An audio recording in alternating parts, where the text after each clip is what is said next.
Hello.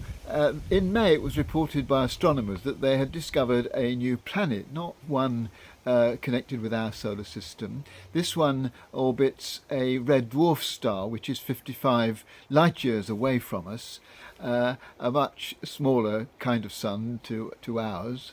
And the planet orbits it in a day. So a year in our life, so to speak, is a day in the life of this planet. But the other thing that's interesting about it is that, unlike the Earth, this planet doesn't spin on its own axis, which means that the same side of the planet faces the sun all the time, and the other side of the planet never faces the sun, is in permanent darkness. In other words, there's no day and no night.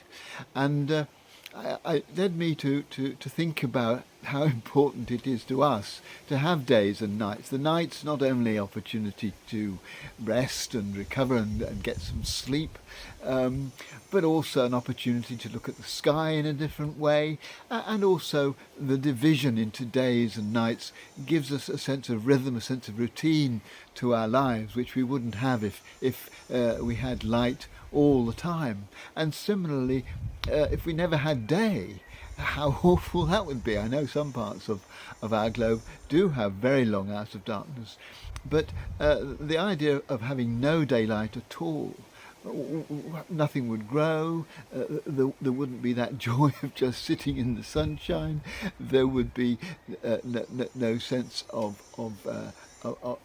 able to engage in activities and to see what we're doing out of doors and so on. You can let your own imagination go into working out what life would be like living in constant darkness.